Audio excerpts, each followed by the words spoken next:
先問大家一個問題，你們最討厭看什麼？ A. 超商長長的發票， B. 醫院體檢報告， C. 老師公布你的段考錯題清單， D. 聖經裡一堆名字的清單。答案是不是 D？ 因為你打開約書亞記第12章，只看到一堆王，一堆地名，看起來就像古代版寶可夢圖鑑。你可能想，主啊，這一章存在的意義是什麼？考古題嗎？但今天我要告訴你，這一章超級重要。它其實是一份屬靈戰績表，裡面暗藏上帝要你看到的奇蹟統計。12章前半說的是摩西時期打贏的2個大王，約旦河東的亞摩利王西宏，巴珊王噩，就是床是鐵做的那位超巨巨人。你有沒有想到，摩西其實不是軍人出身，他開局只是一個牧羊人，結果竟然打贏遠近聞名的巨人王。這提醒我們，當你站在神那邊，不是你強，而是神強。接着第12章最長的部分來了，31個迦南王的戰績總表。沒錯，約書亞記12章就像頒獎典禮，主持人可能是祭司在那邊喊：奪下耶利哥王以色列，打敗艾城王以色列，耶路撒冷王、希伯崙王、耶末王、拉吉王，通通都是以色列。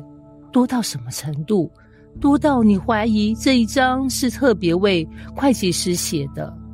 如果今天播成 YouTube Shorts， 大概是這樣：噔噔噔噔，年度擊敗王者排行榜，旁白，本年度最有成就感的軍事戰役得獎者是以色列，擊敗31位王，旁邊甚至附錄地理位置，絕對公平、公開、透明。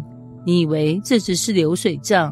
不是，這是神的信實成績單。你知道我們人有什麼毛病嗎？容易忘記神已經做過的事。只要遇到新的挑戰，我們的 OS 就是：主啊，我不行啦，這事真的太難了，我真的沒辦法了。神大概會回你：孩子，你忘了嗎？你的人生戰績表我都記得誒。就像12章這份名單，神就是要以色列人回頭看見，你不是突然跑到今天的地步，你是一步一步靠神走到這裡的。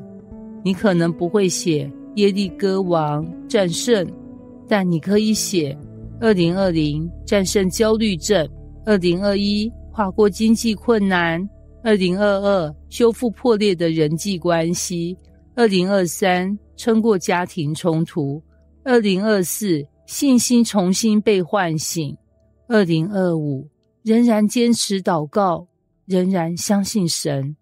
你以為神不記得？神比你更記得。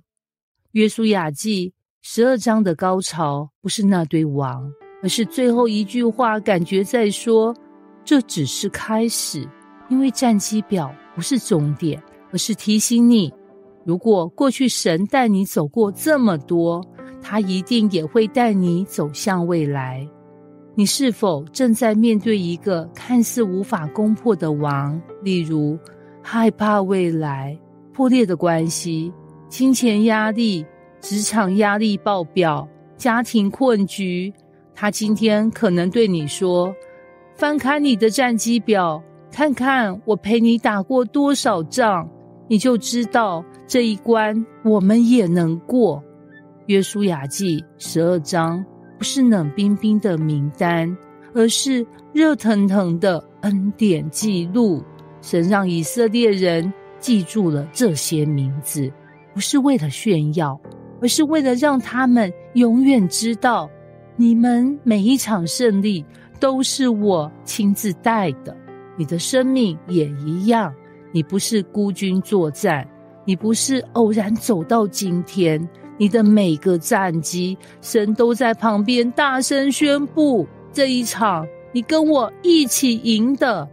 如果你要，我也可以幫你寫一份你的人生屬靈戰績表。